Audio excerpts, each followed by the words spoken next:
Hi guys! Magandang tanghali. Tanghali na nga pala at ngayon lang ako nakapag-video kasi kanina nakalimutan kong mag-video. Pero ayan, for today's video, ito nga palang panibago kong content. Kaya samahan niyo ako. Let's go!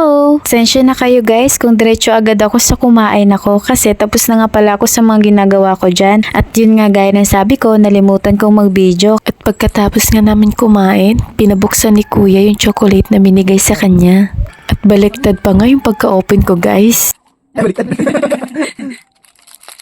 Ayaw magpakain ng chocolate, char. Yung nakarang araw pa pala ako nanghingi dito kay kuya at ngayon niya pinabuksan. Sa totoo niya, noon hindi ako kumakain ng chocolate kasi sumasakit agad yung liig ko. Pero may natikman kasi akong chocolate na hindi masyadong matamis. May ganun ba? Pero oo, naghahanap talaga ako ng chocolate na hindi masyadong matamis. Kasi may natikman ako nung nakarang araw, kumain ako nun. Pagtikim ko, hindi siya ganong matamis. Parang nagustuhan ko yung lasa. Feeling ko hindi sasakit yung liig ko dun. Wala, sino ka dyan? Tayo guys, papunta na nga pala ako ng EUP at gulping init, wala nga pala akong payong sa mga oras na yan. Kaya naglalakad lang ako papunta doon para sasakay na lang ako pagdating ko sa sakayan. Sabi ko nga kay kuya dyan, bigyan niya ako ng pamasahe kasi baka kunin ako ng mga nanguha ng bata. Alam, sino ka dyan?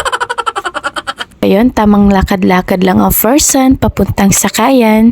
Sa mga oras na yan guys, habang naglalakad ako, may nakita nga pala akong tricycle dyan at sumakay na lang ako papuntang EUP. At pagdating ko nga pala ng EUP, ayun, sinundo ako dun sa gate at ayun, papunta na ako ng apartment. Baka nagtataka kayo guys kung bakit bumabiyahe pa ako papunta ng EUP. Kasi ganito kasi yun, dati in campus lang ako, hindi ko kailangan bumiyahe kapag mag-work at mag-aaral ako. Ganon, pero ngayon na off campus na ako, babiyahe talaga ako papunta dito sa loob kasi malilate ako guys kapag hindi ako nagbiyahe papunta dito sa loob. So nandito na nga pala ako dito sa apartment at dito nga pala ako nag-work guys. As akong working student, nag-aaral ako tas nag-work. Iba na yung nangyari sa akin ngayon at ito nga pala yung area na naka-assign sa akin. Magkaiba na nga pala yung sitwasyon na nangyari sa akin nung nakaraan at ngayon kasi ngayon sa labas na ako tumitira at dito ako nagtatrabaho at nag-aaral. So masyadong marami pag ikikwento ko pa sa inyo guys, siguro sa susunod na video na lang. Bye bye! Thank you for watching!